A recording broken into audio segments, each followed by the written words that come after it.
Today, we're diving into a framework that's going to change the way you're going to run your law firm, and it's called the Evaluator Optimizer Framework. And this is the third in the series of 4 that we're going to cover.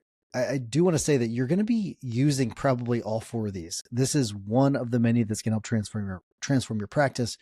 So don't think that you're going to use one and not the others. You're probably going to end up using all of them. But on this one, once you start using it, you're definitely not going to go back. This is a loop that improves everything, from your client emails to court filings, from social media posts to your pleadings. It's going to be everything. Before I jump into this episode, though, if you benefit from our podcast in any way, please do me a favor and leave us a review. And more importantly, subscribe.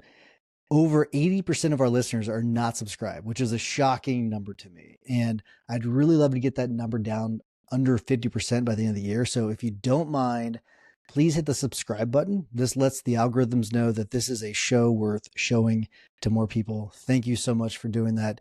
All right, now that I've got that out of the way, let's jump in. At its core, the Evaluator Optimizer Framework is a simple feedback loop. It's extremely powerful, though. It helps you take a rough draft from you, your team, or even AI, and really polish it until it is ready to go. So think of it sort of like this. You don't have to hit a home run on the first swing, which is kind of nice. I didn't hit many of them. You just need a batting cage that adjusts the pitch until you're really knocking it out of the park every single time. So you get lots of shots at it. And that's exactly what this framework does. You get lots of swings. So let's take a cue from companies like Netflix and Amazon. Netflix uses feedback loops like this to fine-tune their recommendations. So 75% of what people watch comes from those suggestions. Amazon, 35% of their revenue comes from refining what people see and buy based on real-time feedback. So they have all these feedback loops built in. They're not guessing, they're constantly learning, and you can do the same inside your firm. That's what's so amazing about this. So here's how this works. I'm going to show you one of the ones that I've built out, and there's many examples. This one is just simply an article. It's an article writer that you can use for your website or for drafting pleadings. You can use the one I'm going to show you, in a lot of different ways. So let's go ahead and show this to you. This is, and for those of you that are just listening, I'm going to walk you through it. What it really is, it's a series of agents that are doing different things. The first one is simply, before I get to the first agent, but the first thing that you're going to do is you're going to use a chat message to really create whatever thing you're going to do. So let's say that you are a criminal defense attorney and you wanted to write an article about a theft case or a burglary case. You just type that in there, and then the first agent creates an outline for it. The next in line, the outline editor drafts an outline for it, an outline for edits the outline. So you're drafting the outline, the first agent. Second agent is going to edit that outline. And then what you're going to do is, you don't need to really know what this is at this point, but there's something in here to help edit the fields. After that, the article is written. Then you've got a title that is drafted based on the article that's written. I like to have the article first and then the title. That's just because you want them to match, and it's more likely to match if it's based on what was written as opposed to what you're going to write. So you got the article writer, then you've got the title drafter, and then you've got the meta tag, and that's so you can post it to your website if you want to do that first. You can also have this go into, let's say, like Google Docs or something like this, and then it's evaluated. You're at this fork. You can either post it right away to WordPress, or you can send it to Google Docs or wherever else you want it to go, or and here's where the evaluator comes in. You have an evaluator agent. It goes through and it decides whether or not it's what needs to change with it. So you got these evaluator. That's the fork. It's being evaluated. It says not quite ready. Evaluator goes in and says, okay, these are the things that need to change about it. And then it goes back all the way up through the edit fields node, and then the article writer again. So it just keeps getting drafted over and over and over again. So that's what this looks like. Okay. So it's a simple basic loop that you're doing here. So step one, and I'm going to get this to you in really simple terms. So step one, generate a first draft. That could be a demand letter. It could be a client email. It could be marketing copy. Step two, you're going to evaluate that draft, and you can, and I'm making a simple one for you, by the way, as opposed to what I just showed you. So you're going to evaluate that draft. So you're going to use clear criteria. So tone, clarity, structure, persuasion. Do you want it written in a certain tone based on a certain person? And you can do this manually, or you can do it with AI. So you can give it those instructions. Let me give you a little pointer. Use the AI, put it in there and give it its instructions. Step three, what you're going to do is you're going to optimize it. So you're going to take the feedback, you're going to make the revisions, and you're going to run it through again. That's what's going to happen. And you're going to keep looping until it meets your standard. Whatever your standard is, that's what it is. So it'll keep going until it meets that standard. It's not just editing. That's what's cool about this. It's a system that builds excellence into every single process. You can do this to build processes, really, if you want to. If you want proof that it works, just look outside the legal world. That's what I really like to look outside to see what other people are doing, what other industries are doing. Look at Unilever. So Unilever built an AI-powered content hub called UStudio. And what they do is they use it to evaluate and improve ad performance in real time. What it's done, it's cut their campaign planning time in half. I mean, imagine that. And it boosted engagement by 35%. So imagine if you had this marketing machine that did the same thing. Duolingo, very similar. They process over 1 billion exercises a day, which is just amazing. Their system, what it does, it adjusts future lessons instantly based on how people perform. So it's not like it's like the set plan. It's somewhat of a structure, but then it's revised based on the interactions with the person.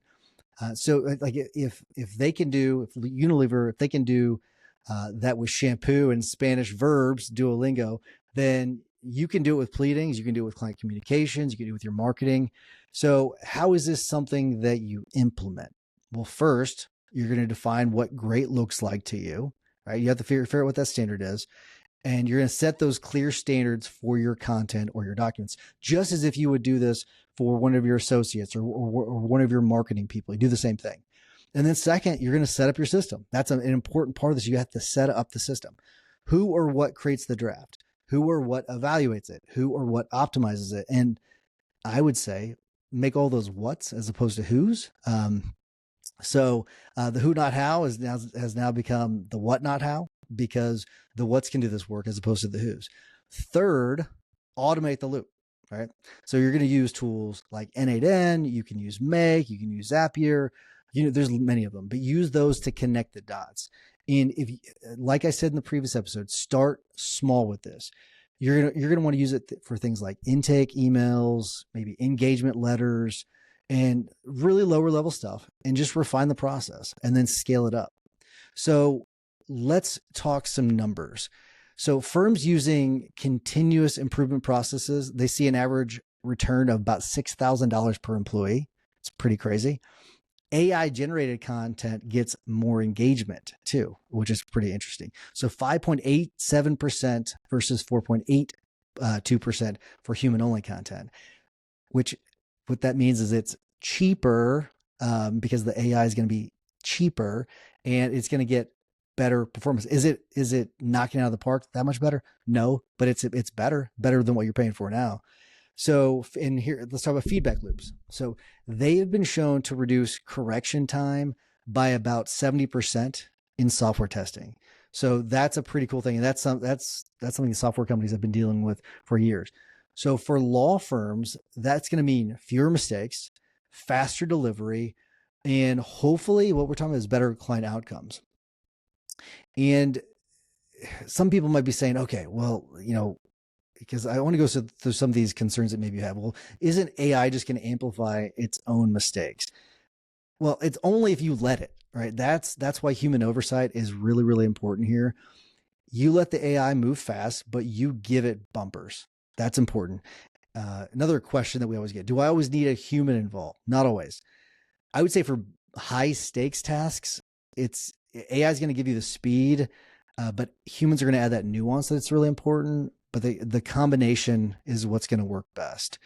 I would say on any of the things you build, include a human in it at the beginning at least, and then go from there. Another question is what should I start with? And that's a really tough one. But from software to tasks or whatever, but when it comes to tasks, pick tasks that are repetitive and they have clear success markers. So things like engagement letters, follow-up emails, client updates, things that aren't just a simple automation. They require a little bit of thinking. Start with those. Next question we get a lot is, how do I know if it's working? Well, what you're going to see is fewer revisions, where you'll go through all the logs and you'll see you're going to start to see fewer revisions. You're also going to see faster turnaround times, and then you're also going to start seeing better feedback from clients. Hopefully, is what you're going to start to see, and more money, lower expenses, things like that. You're going to see the difference. You'll hopefully feel the difference. Your team is going to tell a massive difference. Every law firm has systems. Some people have bad ones, but not every firm has systems that get better with time. This is something that certainly will if you set it up right. And this is what this framework gives you exactly. It gives you that, an ability to do that. So you're going to be able to cut waste without cutting any corners. You're going to get more done with less stress. You're going to be able to do better work every single time. I'd say almost every single time. In improvement, that's the goal here. You've got this loop. The more you run it, the better you're going to get at it. And so I hope you get something from this episode. This is a really, really important one. It's one of the best of the three. So make sure you implement this. It's such a valuable tool you're going to be able to use. So as a reminder, if there's a topic you want me to cover, though, on future episodes, shoot me a text, 314-501-9260. Save that to your phone so you can shoot me a text. I got some good texts this week that I'm going to share on a future episode. Got lots of great ideas. So, and I'd love to hear yours. So until next time, though, remember that consistent action is the blueprint that turns your goals into reality. Take care, everybody.